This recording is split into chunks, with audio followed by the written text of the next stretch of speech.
Hello दोस्तों, welcome to my YouTube channel Manas tutorial. पिछले दो वीडियो में हमने सीईटी 2021 साइंस पार्ट 2 के कुछ इंपॉर्टेंट क्वेश्चंस को हमने डिस्कस किया था। कैसे वो किस तरह से एक क्वेश्चन से आप 4 क्वेश्चन को प्रिपेयर कर सकते हो, वो टेक्निक मैंने बताया है पिछले वीडियोस में। तो पिछले दोनों वीडियोस की लिंक मैं डिस्क्रिप्शन बॉक्स में डाल दिया हूं। आप नेक्स्ट वीडियो जो पार्ट 3 है उसमें हम लोग कुछ सेट ऑफ क्वेश्चंस को देखने वाले हैं कि किस तरह से ये जो क्वेश्चंस हैं ये बहुत ही इंपॉर्टेंट है फॉर सीईटी 2021 के लिए।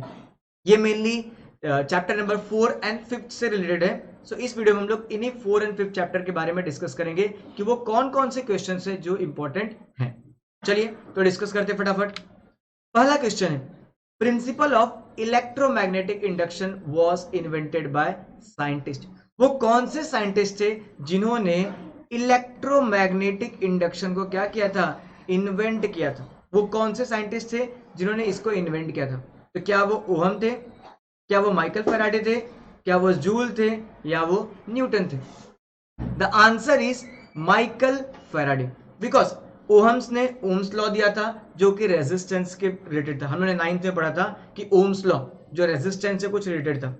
जूल ये बेसिकली हीट पे काम किए हैं, तो इनका रिलेटेड हीट से। एंड माइकल फैराडे ऐसे ही है जो इलेक्ट्रिसिटी पे वर्क किए। So electromagnetic induction was invented by, कौन किया था इन्होंने? माइकल फैराडे ने किया था। ऐसे आपको साइंटिस्ट के नेम पर बेस्ड कुछ क्वेश्चंस आ सकते हैं। जैसे अगर मैं आपको बताऊं तो पार्ट 1 में एक होप्स का एक्सपेरिमेंट है, होप एक्सपेरिमेंट, वो आपको इंपॉर्टेंट है। तो आप लोग साइंटिस्ट के नेम भी याद रखिए, कुछ गिने चुने उनको याद रखेंगे तो आपको एग्जाम में आपको पूछ सकते हैं कि कौन से साइंटिस्ट ने इस थ्योरी को दिया था। चलिए अगला क्वेश्चन देखते हैं। In power plant based on nuclear energy, power plant which is based on nuclear energy dash is use to rotate the generator. Generator को रोटेट करने के लिए किस चीज का यूज करते हैं? क्या हम लोग स्टीम टरबाइन का यूज करते हैं, क्या हम लोग एयर टरबाइन का यूज करते हैं, क्या वाटर टरबाइन का यूज करते हैं, या नॉन ऑफ दीज का करते हैं? तो आपको देखो, एक क्वेश्चन को सॉल्व करने का आपके पास वे कैसे होना चाहिए कि आपको चारों ऑप्शंस को देखो। पहला, नॉन ऑफ दीज तो हटा दो। वाटर टरबाइन, वाटर टरबाइन हमने पढ़ा था, कहां पे पढ़ा था? जहां पर हम लोग डैम बनाते हैं, जहां पर हम लोग वाटर एनर्जी का जो फ्लोइंग वाटर है उससे हम लोग टरबाइन बनाते थे। तो यहाँ पे न्यूक्लियर एनर्जी कोई रिलेशन नहीं। एयर टरबाइन हम लोगों ने किस में किया था? विंड मिल में। इसमें क्या था? विंड मिल में। तो विंड मिल में भी कोई न्यूक्लियर पावर एनर्जी का है नहीं। स्टीम टरबाइन में हम लोग ने देखा था कि हम लोग जो न्यूक्लियर एनर्जी से जो हमें एनर्जी मिलती है उस एनर्जी का यूज हम लोग हीट के फॉर्म में स्टीम जनरेट करने में करते हैं। तो आंसर इज स्टीम टरबाइन। इस तरह से अगर आप इस अप्रोच से सॉल्व करोगे तो आपको भली चीजें पता ना हो, आंसर ना पता हो, लेकिन आप आंसर को ढूंढ सकते हो। कैसे? देखो, एयर टरबाइन हमने देखा है कि वो वाइंड मिल से रिलेटेड है। वाटर टरबाइन ये डैम से है, फ्लोइंग वाटर से है। स्टीम टरबाइन ही हमने देखा है कि वो एनर्जी, हीट एनर्जी चाहिए जो कि न्यूक्लियर एनर्जी से वो एनर्जी लेके उस स्टीम बनाने में हेल्प करता है। तो इस तरह से in power plant based on nuclear energy steam turbine is used to rotate the generator. Generator को रोटेट करने के लिए स्टीम टरबाइन को यूज किया जाता है। Next, what when a neutron is bombarded on an atom of uranium dash neutrons generated in this process. जब क्या होता है कि न्यूट्रॉन न्यूट्रॉन एक यूरेनियम पे बम्बार्ड होता है, बम्बार्ड होता है तो कितने न्यूट्रॉन्स निकलते हैं? हमने आपके पास एक डायग्राम है, आपको डायग्राम बेस्ड भी क्वेश्चन आ सकता है। सो आप उसके लिए टेक्स्ट बुक में दिया हुआ है कि एक यूरेनियम से 3 न्यूट्रॉन निकलते हैं। So their answer will be 3 neutrons are generated in this process. When a neutron is bombarded on an atom of uranium, 3 neutrons are generated in this process.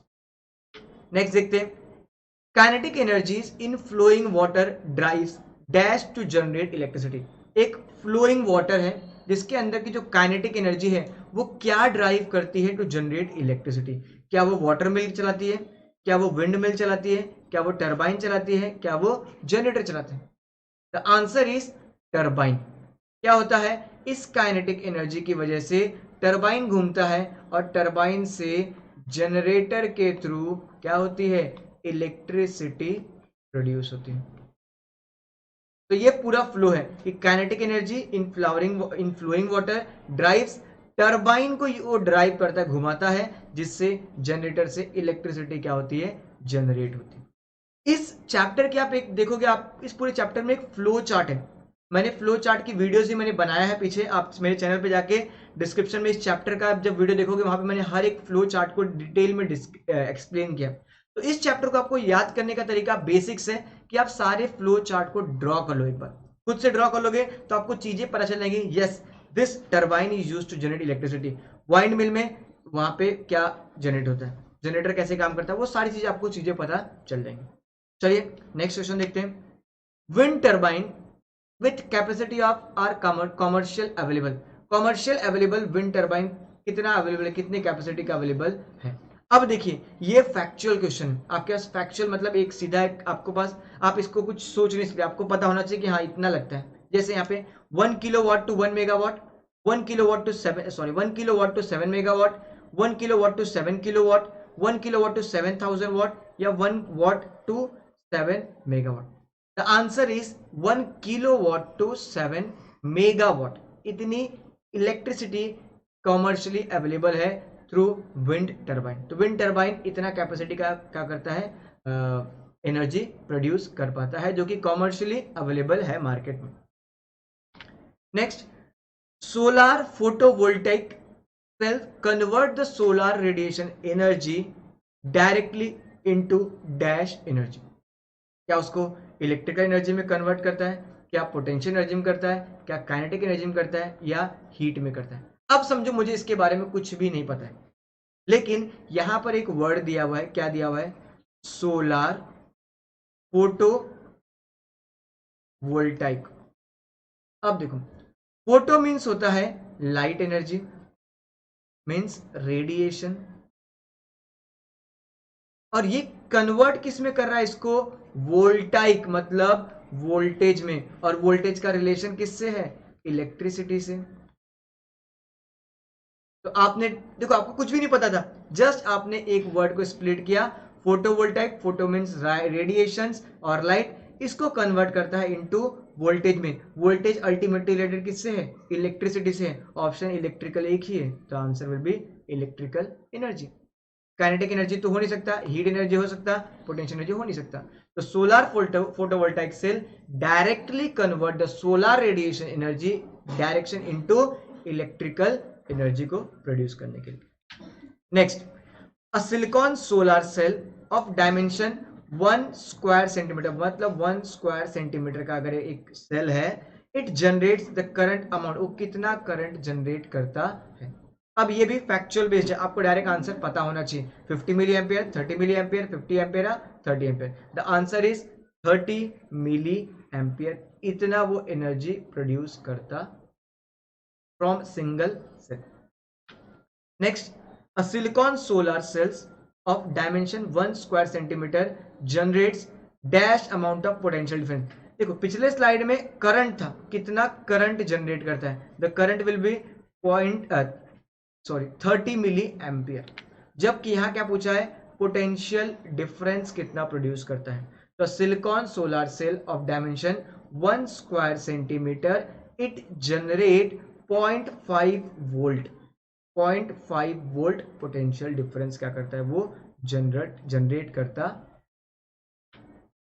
Next and last for today's question session, in nuclear power plant neutrons are bombarded on atoms of, किस पे करता है, क्या uranium पे करता है, barium पे करता है, क्रिप्टॉन पे करता है, या प्रीमियम पे करता है। The answer is uranium 235। देखिए यहां पर आपको इन तीन ऑप्शंस की जगह पर यूरेनियम 240 दे सकता है, यूरेनियम 480 दे सकता है, यूरेनियम 600 दे सकता है। तो आपको तीनों यूरेनियम है, लेकिन यहाँ पे 235 है, 240, 240, 480 या 600, तो इस तरह से भी आपको दे सकता है। तो आपको पूरा नाम लगता है यूरेनियम 235 यूज होता है इन न्यूक्लियर पावर। तो ये था कुछ set of questions from lesson number 4th and 5th।